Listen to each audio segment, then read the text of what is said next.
दोस्तों, एक टीचर ने पूछा, बच्चों बताओ 1 किलो लोहा भारी है या 1 किलो कपास। तभी पिंटू बोला, सर लोहा भारी है। टीचर बोले, जब दोनों वस्तुओं का वजन 1 किलो है तो लोहा भारी कैसे हुआ। पिंटू बोला, नहीं सर लोहा ही भारी है। टीचर ने कहा, अरे तराजू के एक पलड़े पर 1 किलो लोहा रखो और दूसरे पलड़े पर 1 किलो कपास रखो, दोनों पलड़े एक बराबर समांतर में रहेंगे। पिंटू ने फिर से कहा, नहीं सर लोहा ही भारी है। टीचर ने कहा, अरे गधे, दोनों का भार एक बराबर है। तभी पिंटू बोला, ठीक है सर, आप मुझे 1 किलो कपास फेंक कर मारिए और मैं आपको 1 किलो लोहा फेंक कर मारता हूँ। तब आपको समझ आएगा कि कपास और लोहे में भारी कौन सा है।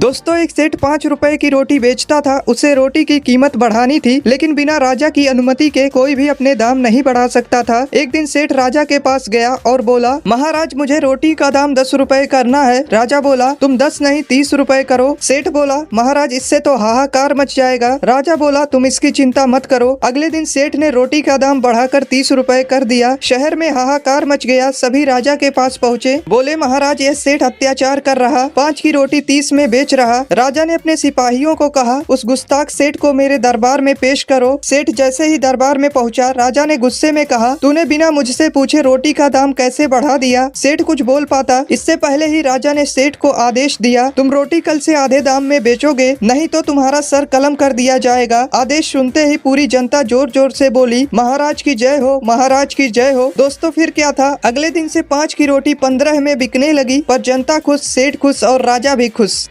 दोस्तों, एक महिला ने अपने जन्मदिन पर 5,000 रुपए खर्च करके फेसलिफ्ट कराई। घर लौटते समय वह एक साड़ी की दुकान पर रुकी और दुकान से जाते समय उसने युवा दुकानदार से पूछा, भाई साहब क्या आप मेरी एज बता सकते हैं। दुकानदार बोला, मैडम आपकी एज लगभग 30 साल होगी। महिला ने कहा, नहीं मैं वास्तव में 40 साल की हूँ। इसके बाद महिला एक रेस्टोरेंट में गई और उसने वेटर से भी वही सेम प्रश्न पूछा। वेटर बोला, आप लगभग 35 साल की होंगी। महिला ने मुस्कुराते हुए कहा, नहीं मैं 40 की हूँ। महिला जब बस स्टॉप पर गई तो उसे एक बूढ़े अंकल दिखे। उसने अंकल से भी वही सेम प्रश्न पूछा। अंकल ने महिला के सामने एक शर्त रखी। उन्होंने कहा कि यदि मैंने आपकी सही एज बता दी तो आपको मुझे 400 रुपए देने पड़ेंगे और यदि मैंने गलत बताया तो मैं आपको 400 रुपए दूंगा। महिला ने सोचा मौका अच्छा है, उसने शर्त मान ली। अंकल ने कहा, आपकी एज 40 साल है। महिला ने हैरानी में पूछा, लेकिन आपने मेरी सही एज कैसे बता दी। अंकल बोले, मैडम पैसे निकालो, मैं तो उस रेस्टोरेंट से ही आपका पीछा कर रहा था।